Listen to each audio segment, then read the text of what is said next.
Saya lanjutkan kembali dua sisi pemirsa, saya ke Bung Saur. Tadi yang terputus nih, yang menarik dari kata-katanya Bung Saur ini, jangan-jangan ada jebakan lain. Ini jebakan lain berarti sebelumnya udah ada jebakan satu, ini kemudian ada kekhawatiran untuk jebakan dua. Ini maksudnya apa Bung Saur? Saya mau memprovokasi kita, mau mengingatkan kita bahwa proses kepada kawan-kawan ini adalah proses yang panjang. Dan seperti saya bilang Mbak Anggi, kita digetarkan oleh pernyataan Pak Kapolri yang di-quote oleh Jenderal Ito dan juga sahabat saya Mas Argo tentang kebaikan jejak rekam mereka ini. Ya. Dan ini juga hal yang sama waktu dilakukan tes wawasan kebangsaan, ini bukan lulus tidak lulus. Nah pertanyaannya adalah ketika kemudian telah diberikan pernyataan kepada publik tanpa ada kepastian hukum seperti pemecatannya hari ini yang dipilih tanggal-tanggal yang sangat mengerikan, apakah kemudian juga itu berpotensi yang sama? Karena seperti saya bilang, waktu itu presiden yang mengatakan tes wawasan kebangsaan mengutip putusan MK sebelumnya yang tadi yang diseluruhkan putusan yang mencederai itu tidak akan bisa merugikan orang ini dalam konteks lulus tidak lulus. Nah itu yang kita bilang, tiba-tiba mereka dalam keadaan guncang sangat luar biasa, ada pernyataan yang simpatik dari Jenderal Pak Sigit, itu yang kita bilang seperti kita berani berharap sekarang ini. Tetapi saya nggak berani juga kepada klien saya ini. Karena jangan-jangan apa yang mereka sudah alami, sudah derita yang cukup panjang. Terjadi lagi begitu. Terjadi lagi, itulah yang kita ingatkan. Dijawab oleh Pak Argo, kami coba. Sebagai. Pak Argo, ini ada kekhawatiran kena jebakan lain gitu. Karena merasa teman-teman yang ke-57 ini sebelumnya sudah terjebak, kena jebakan Batman yang pertama. Jangan-jangan nanti ini nggak boleh seuzon sebenarnya, kan ini niat baik ya dari pihak kepolisian. Pak Argo boleh dijawab. Mungkin bahasanya begini, ada jaminan nggak nih nggak akan ada hal-hal lain yang akan dalam quote and quote merugikan teman-teman yang mantan 57 pegawai KPK ini? Jadi perlu saya sampaikan Mbak Dwi ya. Jadi di kepolisian ini tidak ada istilah jebakan. Coba kalau dilihat saat Bapak Kapolri menyampaikan konfes berkaitan dengan teman-teman KPK dengan mimik yang fresh, yang kemudian serius, dan tentunya ada kelihatan sekali bahwa Bapak Kapolri ini memberikan harapan kepada mereka, ya.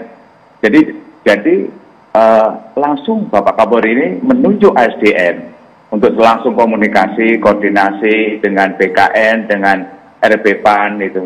Dan kemudian juga nanti setelah ini sudah selesai dilakukan, tentunya nanti akan mengundang teman-teman dari mantan pegawai KPK ini, ya.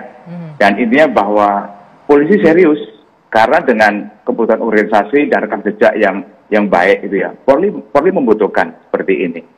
Jadi ini bukan jebakan, Polri tidak ada jebakan, tapi ini adalah suatu kebutuhan organisasi Polri yang harus kita manfaatkan dari teman-teman dari pegawai KPK ini. Oke, Bung Saur. Jadi ini niat ya itu.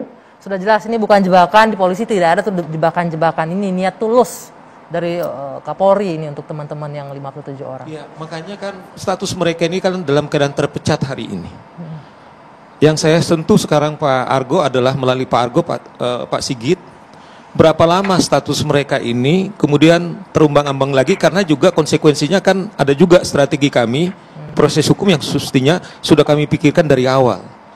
Tetapi kami juga jadi agak juga bertanya besar-besar upaya-upaya hukum apa lagi. Sementara ada tawaran simpati dari Pak Jenderal Sigit, kemudian berapa lama ini bisa diimplementasikan? Seperti pertanyaan daripada Rasa Mala. Inilah pertanyaan-pertanyaan kami.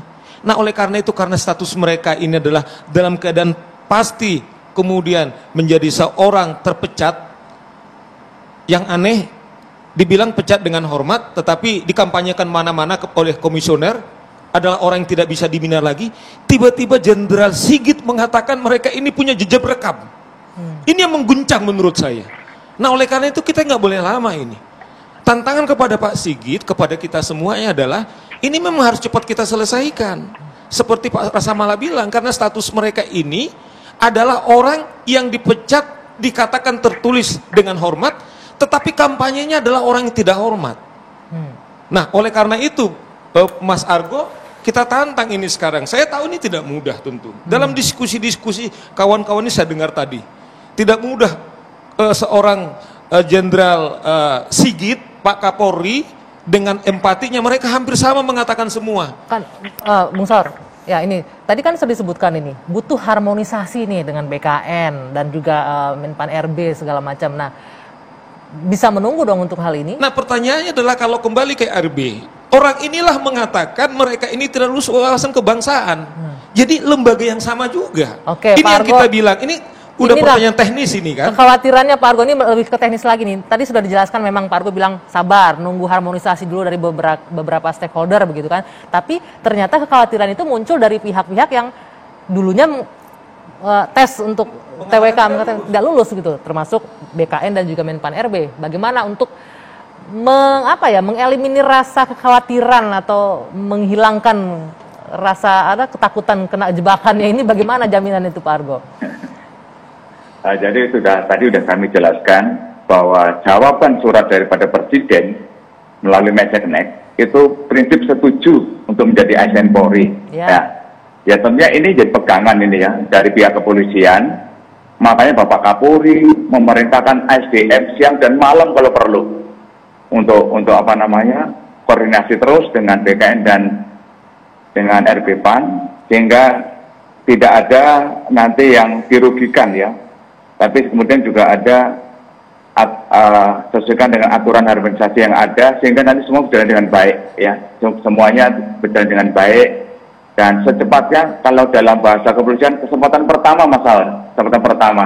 Nanti kalau sudah selesai akan kita sampaikan dan bisa dikonfirmasi apa yang kami lakukan berkaitan dengan tugas yang diberikan Bapak Kapolri kepada ASDM Kapolri Pak Irjen YW Dada. Kalau dari Bang Saur tadi kan saya mendengar Pak butuh kepastian mungkin berapa lama waktunya itu? Seminggu kah? 2 minggu kah? Begitu ya. Untuk kepastian waktunya memang tidak gampang ya untuk harmonisasi antar beberapa lembaga ini Pak Argo.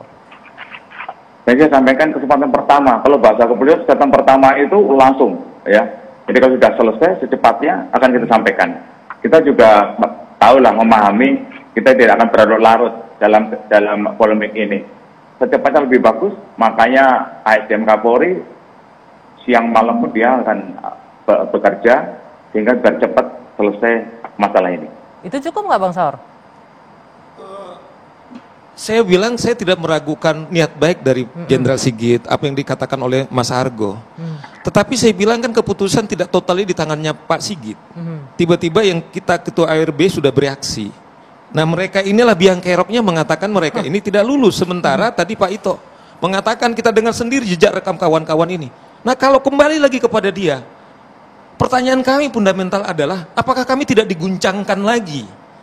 Nah itu yang saya mau sentuh sekarang ini, atau saya doakan Pak Sigit ini, bahwa tidak mudah tantangan yang dihadapin gitu loh. Itulah kita bilang nggak bisa lama-lama karena status klien kami kan sudah punya konsekuensi hukum. Kewajiban moral kami sebagai pendamping hukum juga, itu juga tugas kami yang paling berat. Kami serba salah memberikan legal opinion atau nasihat hukum pada kawan-kawan kami ini. Ada at the end daripada ini tiba-tiba ada tawaran simpati dari sisi kemanusiaan saya bilang, tidak dalam proses hukum. Itu sangat menyentuh daripada klien kami, tetapi apakah hal yang sama juga akan terjadi kepada mereka? Itu dalam bentuk pertanyaan bukan jawaban. Itulah yang kami doain Pak Jenderal Sigit supaya ini bisa segera, syukur-syukur karena mereka statusnya hari ini dipecat, besok kemudian sudah terselesaikan masalah ini karena mereka ini juga sekarang dalam keadaan status mereka dalam tertulis adalah dengan hormat, tetapi perilaku daripada pimpinan selaki ini memperlakukan mereka ini adalah orang musuh bangsa, anti Pancasila, radikalisme dan lain-lain yang bisa paling diterima mengerikan. oleh polisi, tapi diterima oleh Polri. Nah itu dia. Padahal di sini ada Padamanik sebagai yang melahirkan Densus 88, ada teman-teman yang lain polisi yang sangat mumpuni. Ini yang dibilang musuh bangsa. Itulah yang kita bilang kemudian Jenderal Sigit kemudian mengatakan mereka ini punya jejak rekam berkali-kali. Itulah sisi kemanusiaan mereka tiba-tiba ada harapan. Oke, baik. Sekarang saya ke Pak Ito dulu sebelum ke Bang Mala. Pak Ito, ini tadi kita sempat berbincang ini masalah kira-kira nih kalau jawaban dari teman-teman yang ke-57 kan masih ngambang ini, masih nggak bisa dibaca, masih normatif lah kalau saya boleh bilang. Kami menunggu pihak kepolisian dan lain-lain. Kalau kita bicara plus minus di atas kertas nih Pak Ito, dengan mantan pegawai KPK dengan segala fasilitasnya, kemudian jadi ASN Polri, tadi Pak Ito sempat singgung ASN Polri kan dengan segala keterbatasan fasilitasnya. Kira-kira gambaran perbandingannya akan seperti apa itu Pak Ito? Saya kira kita kembali kepada masalah pribadi kita ya, bahwa kita memang ingin mengabdi kepada negara, kepada masyarakat. Kita tidak mempermasalahkan masalah fasilitas dan lain sebagainya. Kan saya yakin bahwa teman-teman yang 57 orang ini mereka punya integritas yang tinggi. Kemudian apa yang disampaikan oleh Pak Argo tadi, bahwa Kapolri ini kan niat baiknya beliau ini bicara sebagai institusi. Dalam institusi ini ada mekanisme, ada sistem, dan ada keinginan, kemauan bahwa masalah ini supaya segera cepat berlalu sehingga masalah gangguan Kamtibmas ini bisa segera diatasi. Nah, sehingga tentunya apa yang dilakukan oleh Pak Kapolri saat ini dengan memerintahkan seluruh jajaran untuk pada kesempatan pertama ini, harapan kita sudah akan membentuk satu persyaratan-persyaratan yang memungkinkan buat teman-teman ini bisa menerima. Nah, tentunya kita tidak masuk dalam masalah polemik yang terjadi dengan teman-teman di KPK. Jadi menurut saya teman-teman yang 57 ini pun juga sama, mereka masih menunggu, mereka punya pertimbangan. Tetapi apa yang disampaikan sahabat saya Bang Saud tadi, ya mudah-mudahan kalau Polri kan Pak Sigit sudah menyampaikan presisi Bang. Salah satu adalah transparansi yang berkeadilan. Jadi semua akan bisa lihat di era digital ini apa yang dilakukan Polri itu pasti akan bisa dilihat secara kasat mata. Ya mudah-mudahan harapan Bang Saur, harapannya Mas Mala ini dan teman-teman 57, kita akan melakukan sesuatu yang terbaik untuk bisa menerima teman-teman kita bersama-sama tadi mengabdi kepada negara tanpa mengingat hal-hal yang lain, masalah kesejahteraan dan sebagainya. Yang pasti kita akan pasti memperhatikan kesejahteraan sebagaimana yang diterima oleh anggota Polri lainnya ya. Tentunya kita tidak akan ada perbedaan-perbedaan yang lainnya. Nah, ini penting saya dengar dari Bang Mala nih, tapi nanti kita jeda dulu ya. Siap nggak dengan segala perubahannya nanti jika memutuskan bergabung dengan institusi Polri? Sesaat lagi, Dua Sisi akan kami lanjutkan.